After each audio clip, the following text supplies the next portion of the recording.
Hi guys, it's Kelly here and I'm back with another video. Today's video is featuring the new Chris Lauren winter release from Colorado Crafts.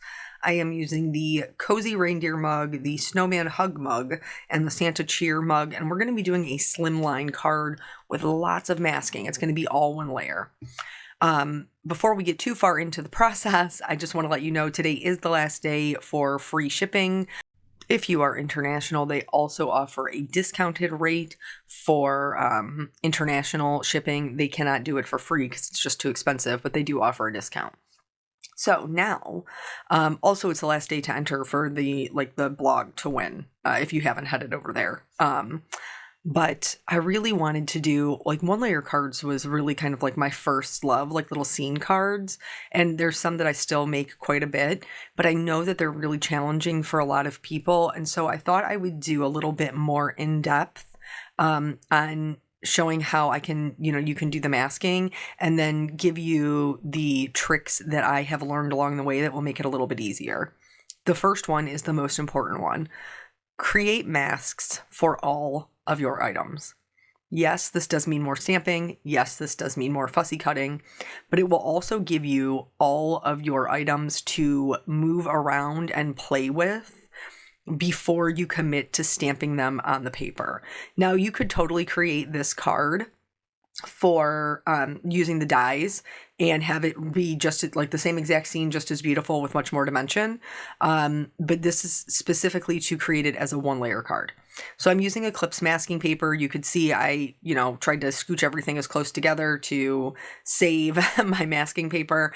And then anything that was left over, I just trim it off and I stick it back on the roll for the next time I need to use it.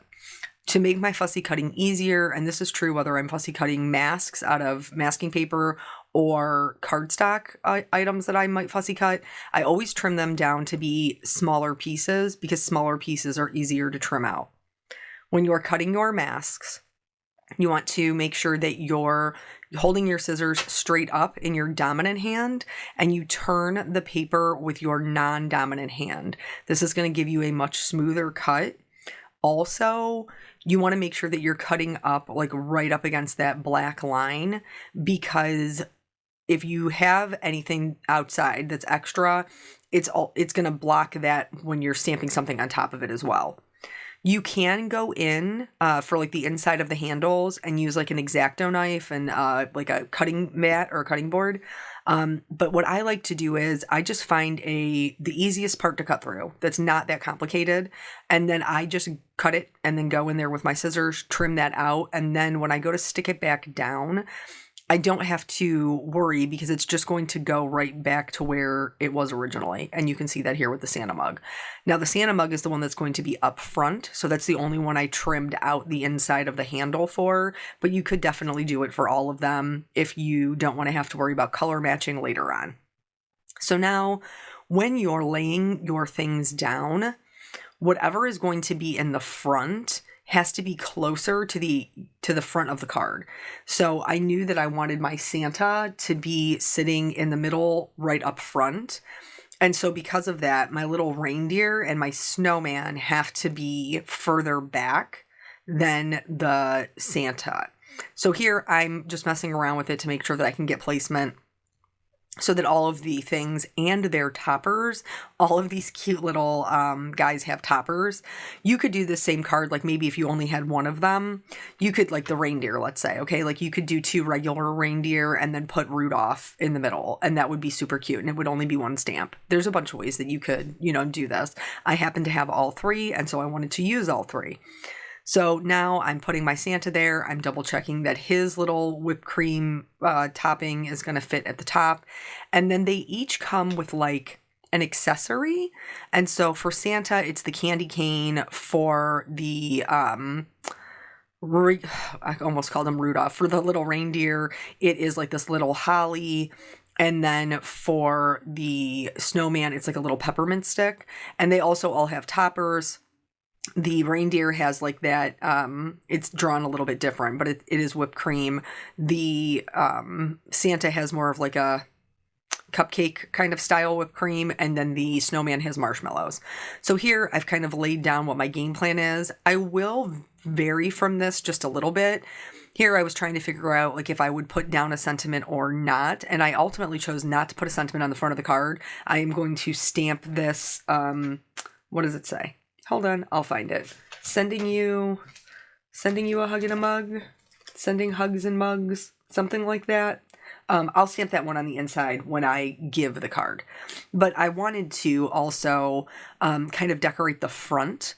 And so you see me kind of moving around these little candy canes and peppermint sticks and stuff like that so that I could decorate the front of the little shelf, table, tray, whatever these are on. And then the reason that using all of the masks is super helpful for placement is we can leave those exactly in place and line up our stamps, but it's also going to show us what we need to stamp first. So if you can see all of an object when your masks are laid down, that's what you want to stamp first. Here, I'm going to stamp the peppermint stick on the left-hand side as well as the holly on the right-hand side. I could also stamp the peppermint stick on the far right-hand side if I had two stamps, but I don't. I only have one. So I just have to, make a choice and stamp those.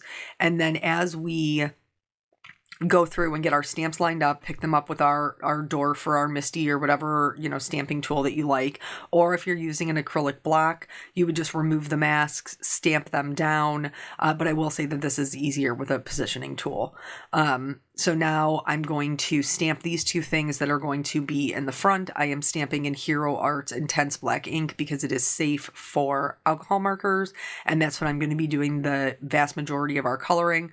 Once these are stamped, I'm going to put my masks in place. And then I can line up my next round of stamps and know that there's not going to be any issues with their placement. So here, I don't even need to put Santa or the snowman back on because I'm not doing anything that's going to overlap them. I'm only overlapping the reindeer. So I use the reindeer and the candy cane mask to get placement for the candy cane. Again, I'm going to pick those up and then I'm going to remove the masks that are blocking. I will leave the mask in place for the items that we've already stamped. And then this is going to make it look like the peppermint stick is leaning up against the candy cane. And it will put our second peppermint stick right up there in the front. And again, we're just going to go in, we're going to lay down our masks, and then we're going to just keep going through this each layer by layer. This is a long video. It's a very long video, and I even sped up parts of it because if you watch my channel, you guys know how I feel about like cutting stuff out. I don't like to cut stuff out because if there's something specific that you're watching for, like maybe you really want to know how to color Santa's beard. Like I don't want to cut that out. So I try my best to leave them all in, but sometimes it does make longer videos.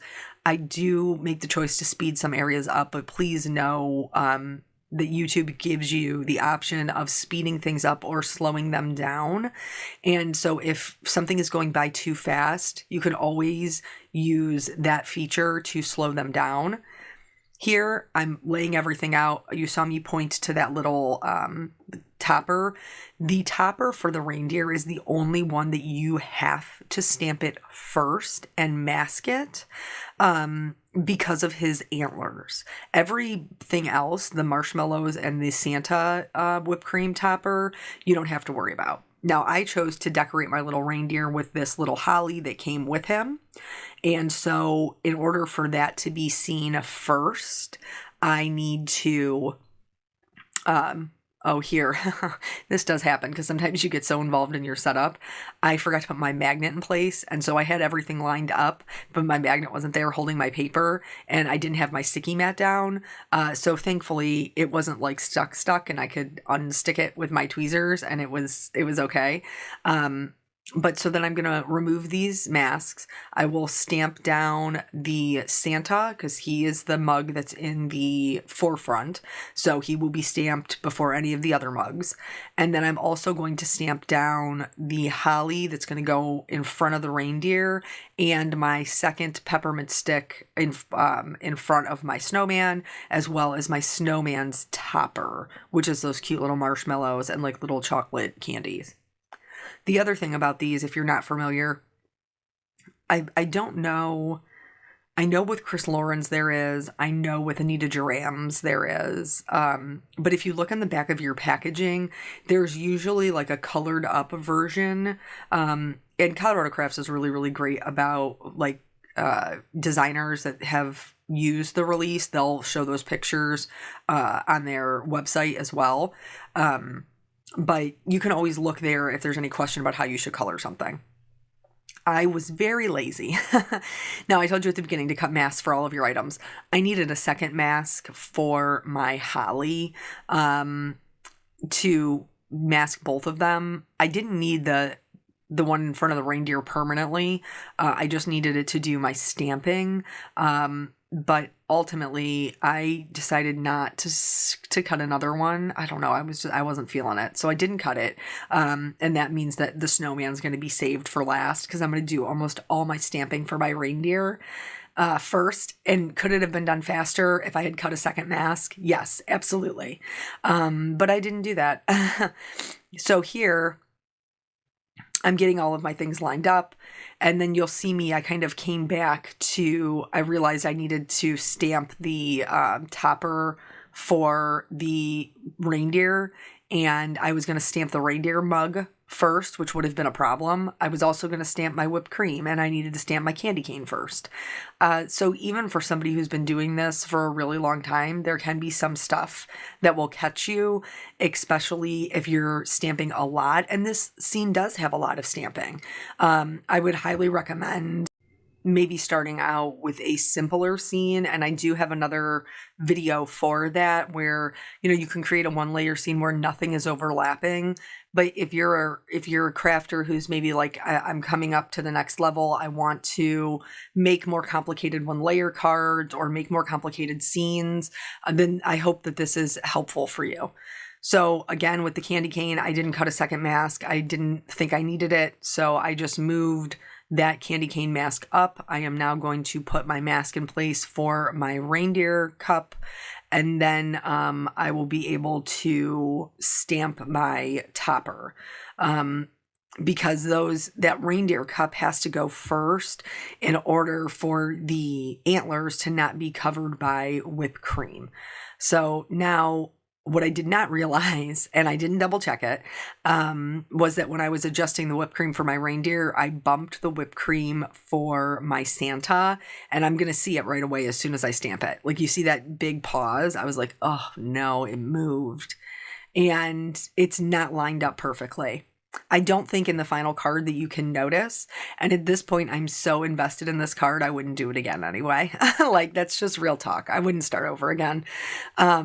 So here, this holly is now, its purpose has been fulfilled. I don't need it to cover up the holly. My other 2 masks will do that. So now I'm just going to move that holly mask over to the holly mask that is in front. So that way I can finish off my snowman. And I did, like I said, I did end up adding extra little bits to this. You never have to make a card exactly like I make it. You're always more than welcome to, but you never have to make a card exactly like I make it. So if you're like, Kelly, this is too much, I just want to do my little reindeer mug, that's great. Then just start with that. Like, if this is something that you are interested in incorporating into your card making style, I just want to share some things that I have found over the years that just make it a little bit easier. So, like we talked about before, if, when you're looking at your masks all laid out, whatever you can see all of, that's what you stamp first. That's true whether you use that technique or not. If you can see all of something, it gets stamped first. So like our Santa mug, we can see only parts of him because there's a holly in front of him and there's a little peppermint stick in front of him. So he's not first. We can see all of the peppermint stick, but not all of the candy cane in the front. So that means the peppermint stick goes first. If you can see the entirety of it in the picture, you stamp it first. And then you just kind of work backwards. So now that we have all of our little mugs stamped out, and I totally think these are adorable. Once we get into the coloring, I'll have a little bit of story time about that. But then I'm going to go in and I am going to add their accessories. like we have been, we have been doing that obviously with the holly and the candy cane. But really, I went crazy with this peppermint stick, and I'm not sorry. So I just stamped them and masked them as I went. And if you're not going to use a whole mask, you don't need to cut a whole mask. So for like example, this one here, you're only going to see a very small portion of the peppermint stick. I'm just going to create a very, very small portion of it on my mask. It's totally fine that it's not a complete mask because we're not using the complete image. If you find that you choose to do ink blending for your backgrounds, which is what I'm going to do today, and those smaller pieces are moving on you, hide them underneath bigger pieces. So for example, here, I'm just going to use this little corner to stamp my peppermint stick. If that was moving on me, I could tuck it underneath the whipped cream mask and it would help hold it in place. So now that we have everything masked for our scene, we need to actually create the scenery. I kept it super simple, just like some light blue on top and some brown on the bottom. I chose brown because the reindeer was the only brown element I had in my card. And so I just kind of wanted to have another way to incorporate that. This is sped up. I don't ink blend this fast. But I just did like a soft blue. I did speckled egg and some salty ocean in the background. I personally think blue is a neutral and it matches everything. And so that is how I chose my background color there. Just going to go ahead and blend those down with that. It's 1-inch Post-it note masking tape. This is another one that's really great. Double check to make sure you don't lift up any of your masks. And then you're going to flip it from one side to the other. So before it was underneath the top color, and now we want it to be on top of the top color so that we can do the bottom. Now here's another thing that can happen that we need to pay attention to. Remember how I didn't want to cut another mask for my candy cane? Well, I have to move that mask now because if I just go right over top of what I stamped, I'm going to have a brown candy cane. It's not going to be pretty. So thankfully I caught it and I was able to go ahead and move that mask. But this is one of the reasons why I encourage you to cut a mask for everything. So that way you don't have to worry about moving any of them around. They're all going to be masked in their entirety. This is totally unnecessary, for the background if you're going to do the background with another medium. For me, I like to use the inks. I feel like it gives me a softer blend and I'm usually happier with the result. But there are times where I do them with Copic markers, and in that case, you wouldn't need additional masks so that everything is masked at the same time. Speaking of masking, here is the reveal, which is my favorite part, always. You finally get to see the whole scene in its clean white version, and see how all of your masking has paid off for you. And I think it's a really darling little like Christmas tray of little hot chocolates. I think that they're super cute. Now, remember I told you that I did not mask out the handles. So because I didn't cut out the handles, I have these two white areas. I am just going to go in and match these with my markers that I have on hand. And if you don't have the hex chart, this is by Sandy Allnock. It's brilliant. I would highly recommend that you get it. It will stop you from buying colors that are almost exactly the same and save you bunches of money. But it's also really great for you to be able to see all the colors that you have.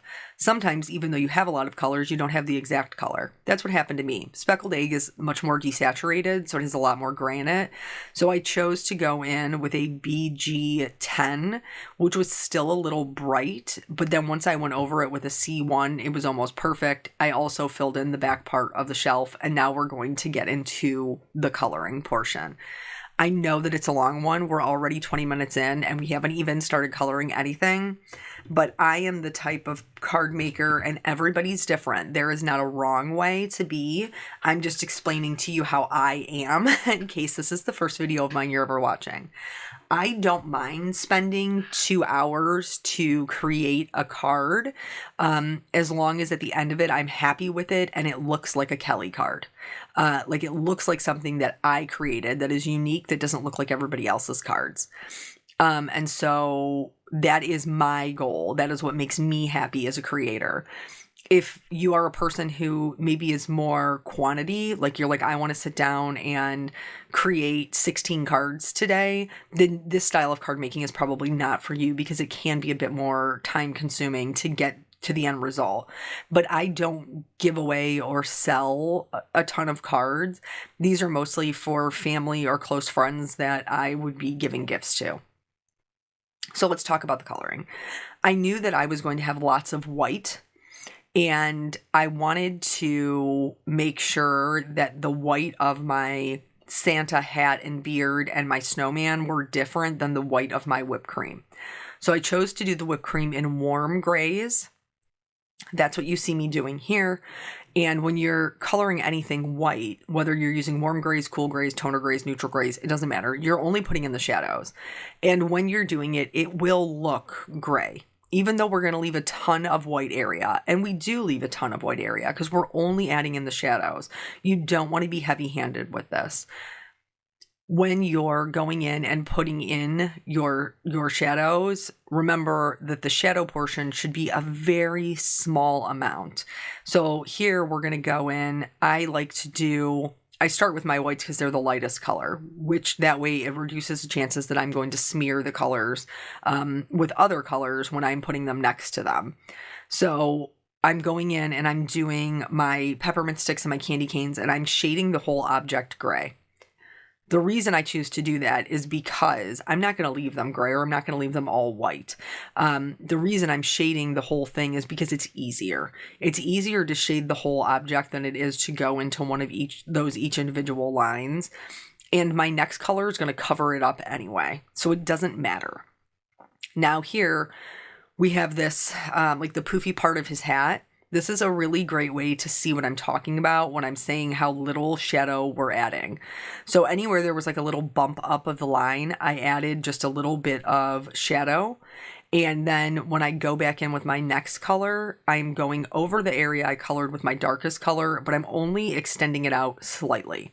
For my lightest color, I am doing the same thing, but the whole center part is still white, and it will stay white. For like his mustache is just a little bit darker because there's more lines next to each other. But again, all of those areas in between the lines, we are leaving white. Just the white of the paper. We are only adding the shadows just where like maybe the drawing has a line that's dipped in. I did take a little creative liberty and added a couple of extra little lines underneath his nose just because I felt like that area was very open and could utilize a little bit more shading there to give it a little bit more movement. But again, we're leaving tons of white area because we want this hair to be white. And when you start with your lightest colors, which makes sense so that you don't, try to go in with white next to a red and then you end up picking up a little bit of that red with your C1 and now you're, spreading red into your white. When you're doing that, it does make everything look like it's a little bit in grayscale. But the more colors we add around this, the whiter those white items will become. So for my snowman, he's nice and easy. I just added shading underneath his hat. His scarf comes up over his face, so there'll be shading there. And then I added a little bit of shading to the left and right hand sides, as well as under his little carrot nose. For all of the handles, the shadow is going to be on the inside line of the handles. That's where you're going to have the darkest part because it's less reflective light. It's closer to the body of the mug. Now we're finally going to move on to some colors. So I chose to I picked like I call it the chocolate family of my Copic markers, which is the 20s. So it's an E, 23, 25, 27, and 29. And I think one of them, it might even be the 25. I think it's actually called milk chocolate. But I really do like that combination. It's a warmer brown without being too warm, and that's what I'm going to do my little reindeer, and then I'm also going to use this for the chocolates.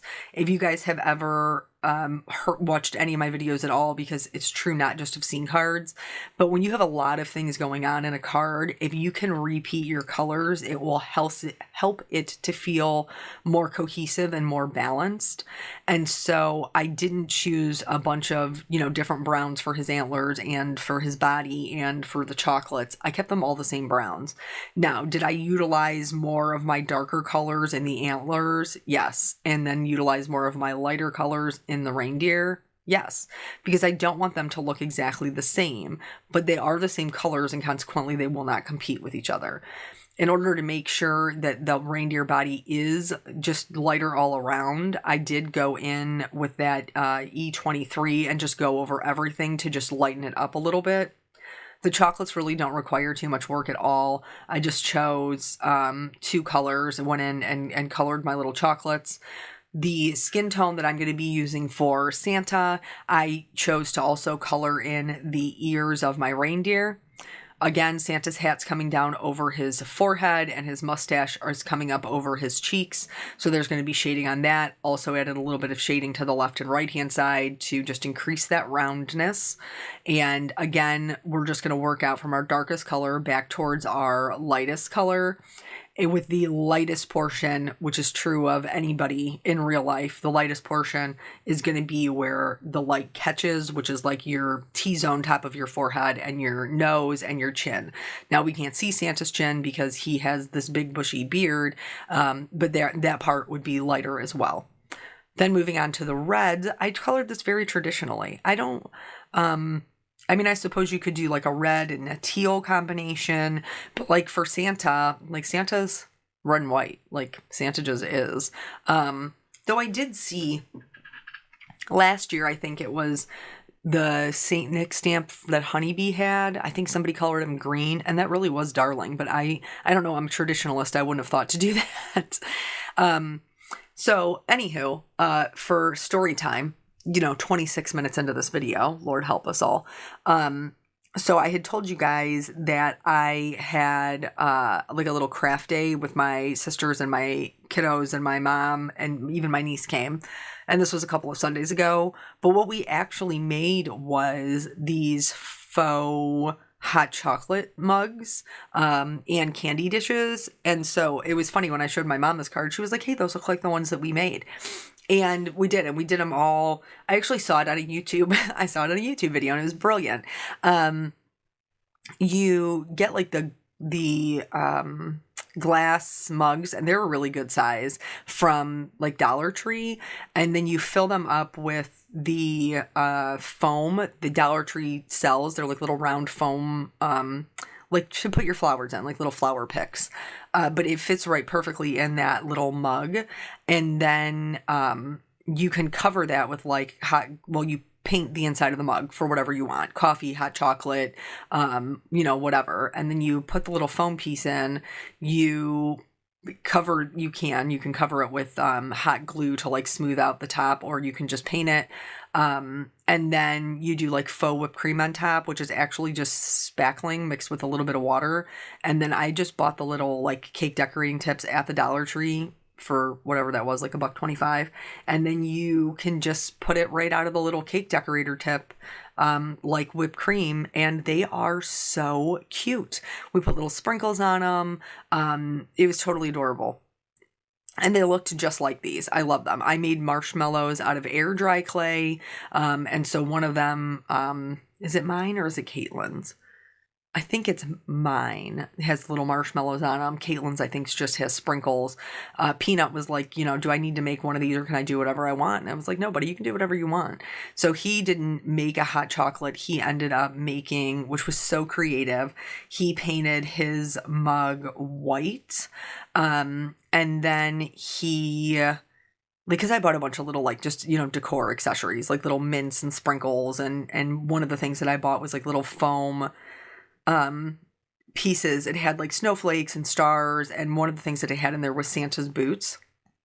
So Nathan like mounded up his, that's something else I should tell you if you choose to do it. Like, definitely Google it before. Definitely Google it. Don't just listen to my instruction, that's for sure.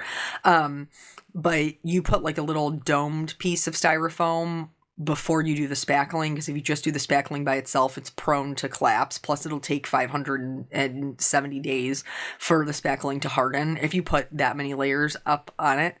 But so anyway, he put his little like a little styrofoam thing on there, and then he covered it in hot glue and again painted it white, and then he put like the faux snow on top of it, like the glittery snow, and he put his little Santa boots on 2 toothpicks and pushed them into the styrofoam so it looks like Santa's feet like just sticking out of the like little snow mound. It was brilliant. It was so cute. And he painted a little Santa on the front of his mug and put like a little bell on there. It was so fun. My sisters did, my mom did a hot chocolate like me. What did we do? Oh, we used glitter as like her cinnamon topper. That was really cute. She also had a cinnamon stick in there so that it actually smelled good. Both my sisters made candy dishes. My sister Michelle's favorite color is red, so she went with like a peppermint theme. Then my niece did one where she very, very creatively painted like her own little pine trees. And then she did like blue snow, and she used the faux like glitter snow. They were just a ton of fun, and they were super easy and very inexpensive. So if you were looking for crafts with your girlfriends or, with your family, I mean, I think even husbands would like to make these. I think that they were a lot of fun. And now we will set them out with the rest of our Christmas decor. In fact, I have found recently that I actually really liked using the air dry clay. And that's a story time for a different time, but I've made some cookies to go along with them to set out with my little mugs out of air dry clay. So much fun. Okay, so now all of our coloring is done. Again, if anything went too fast, by all means, you could totally slow it down. But now I'm just going to go in and give these guys a little bit of shadow. Like, yes, we do have a shelf that we're sitting on. Oh, I should have mentioned for the shelf. I'm sorry, I didn't. When you're putting down the tape for your shelf, please make sure that your shelf sits behind your mug. Otherwise, it's going to look like your mug is sitting on the precipice and about to fall off of your countertop or tray or whatever. So now I'm going in and I'm putting in the shadows. I did choose a different brown for this, but it's because the colors that I chose to do my ink blending really lent itself much more to the E50 family, but also because I don't want it to be the same brown sitting right up against my reindeer. I don't want him to be blending into my shelf. I want that to be a little bit different. So these are a bit warmer. For some of the other items that are like sitting up, like that candy cane is clearly sitting up, so its shadow won't touch it.